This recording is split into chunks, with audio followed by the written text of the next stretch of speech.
الآثرة التاريخية.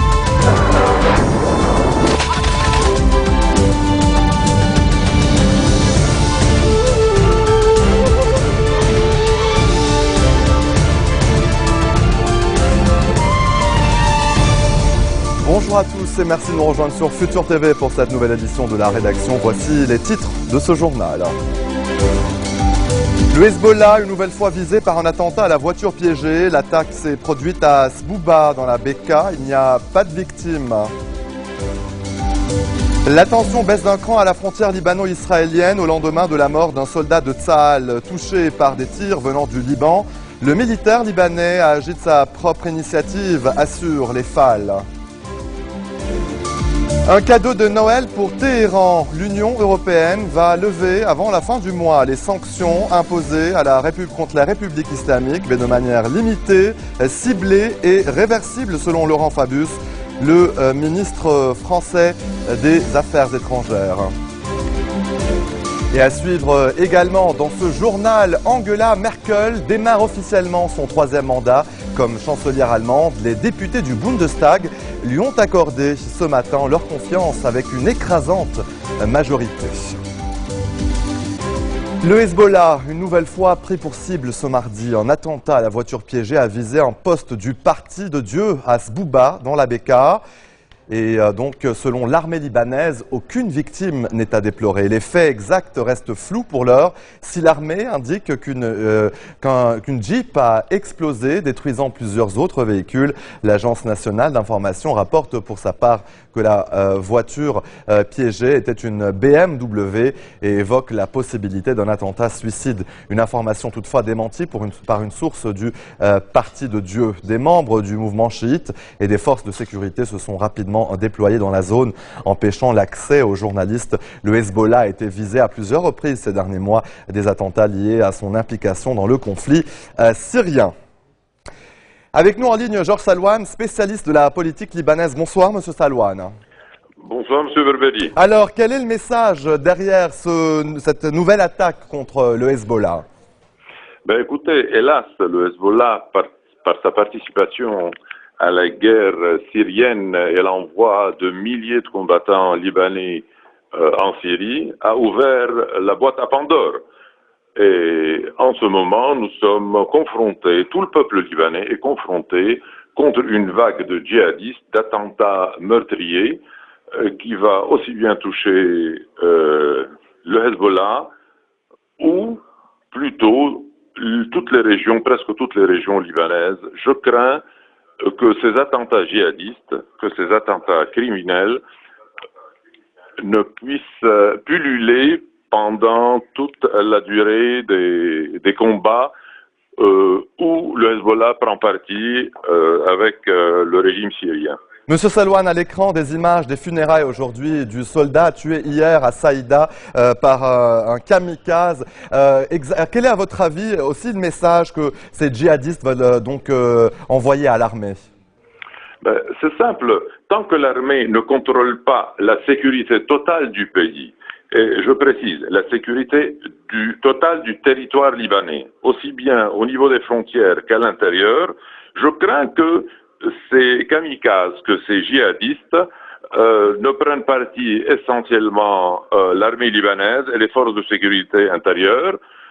Mais ces forces de sécurité intérieure, M. Salouane, semblent en tout cas impuissants face à ces menaces des djihadistes. Le ministre Charbel a pourtant à plusieurs fois répété sa détermination de mettre un terme à ces attentats, mais en vain.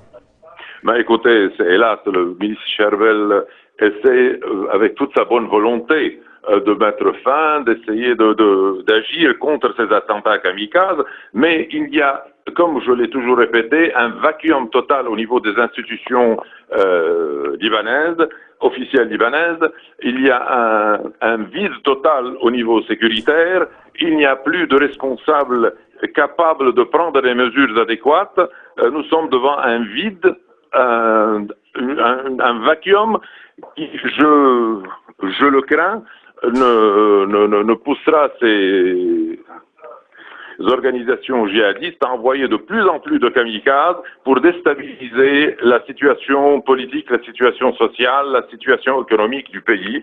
Et je crains toujours que on ne travaille sur l'irakisation du Liban pendant les 6 mois qui viennent, essentiellement que, vous savez, il y a 6 mois de tests. Justement, craignez-vous pour l'échéance présidentielle? Écoutez, jusqu'à présent, je crains le vide institutionnel. Mais vous êtes... Quel rôle pour Tamam Salam, qui semble absent de la scène politique ces dernières semaines? Monsieur le Président Tamam Salam essaie par tous les moyens de former son gouvernement, mais hélas, il craint de ne pas pouvoir le faire tant que les forces politiques ne lui donnent le feu vert. Mais j'en appelle à M. Tamam Salam et au président de la République de prendre leurs responsabilités, de ne pas laisser le pays dans le vide total, dans le vacuum total, laisser les institutions totalement sans responsable et essentiellement que nous avons devant nous 3 mois avant l'échéance présidentielle. Je ne pense pas que la majorité du peuple libanais, la majorité des citoyens libanais ne soient à leur côté s'ils arrivent. On l'a vu en tout cas hier avec le départ, M. Salouane, du ministre des Travaux publics, Razi Hariri, qui a quitté le bateau gouvernemental. Écoutez, depuis un certain temps, le ministre des Travaux publics est absent. Il est absent pour diverses raisons. La première, c'est une raison intrinsèque, si je puis dire, c'est une raison concernant son différend avec M. Walid Jumblat, d'un côté, oui. Et d'un autre côté, il y a un certain désavouement à son encontre. Il nous reste 15 secondes, M. Salouane. Il y a un certain désavouement à son égard. Il n'a plus le choix que de laisser le bateau, parce qu'il voit que le bateau coule. Et hélas, on commence par laisser tomber ce bateau-là, au lieu de colmater les brèches et d'arriver à un consensus. Jean Salouane, spécialiste de la politique libanaise, merci pour votre intervention. L'incident qui a eu lieu dimanche soir à la frontière libano-israélienne est un fait isolé. C'est ce qu'assure l'armée libanaise, selon laquelle le soldat libanais qui a tiré sur une patrouille israélienne tuant un militaire l'a fait de sa propre initiative. L'incident continue d'occuper les milieux politiques, diplomatiques et militaires. La FENUL continue de patrouiller le long de la ligne bleue qui marque la séparation entre le Liban et Israël. Le Premier ministre sortant, Najib Mikati, s'est entretenu avec Derek Plumley, le représentant du secrétaire général de l'ONU au Liban. Un incendie provoqué par un court-circuit a ravagé un étage du bâtiment de la chaîne de télévision MTV cette nuit. Aucun employé n'était présent à l'étage qui renferme des studios d'enregistrement. Le courant électrique a été coupé dans le bâtiment pour éviter que le feu ne se propage. La diffusion des émissions a dû être momentanément interrompue. Les studios de la MTV se trouvent à Nakash, au nord de Beyrouth. La conférence de paix sur la Syrie s'ouvrira finalement à Montreux, en Suisse, et non pas à Genève, comme initialement prévu. La raison de ce changement, des problèmes de logistique hôtelière. Selon l'ONU, la réunion débutera le 22 janvier sous l'égide du secrétaire général Ban Ki-moon et en présence des pays invités. Il y aura ensuite une pause, puis la conférence reprendra le 24 janvier au Palais des Nations Unies à Genève. C'est là que les deux délégations syriennes doivent se rencontrer en tête-à-tête pour démarrer les négociations de paix aux côtés de Lardar Brahimi, l'émissaire spécial pour la Syrie, souhaite d'ailleurs que les pays impliqués dans la résolution du conflit syrien restent dans les parages mais ne participent pas directement aux négociations. Un mot à présent sur le dossier nucléaire iranien. Laurent Fabius a annoncé que l'Union européenne lèvera les sanctions imposées contre Téhéran dès le mois de décembre, de manière limitée, ciblée et réversible. Il s'exprimait à l'issue de la réunion des ministres des Affaires étrangères de l'UE à Bruxelles. On l'écoute. L'ensemble de mes collègues a soutenu l'accord que nous avions obtenu et il a été décidé donc, conformément à cet accord, que les sanctions seraient levées pour la partie européenne dès que l'Agence internationale de l'énergie atomique aurait fait les vérifications nécessaires. Donc l'accord que nous avions passé a été soutenu par tout le monde. Allez, restez des nôtres au retour de la pause. La Corée du Nord commémore le second anniversaire de la mort de Kim Jong-il.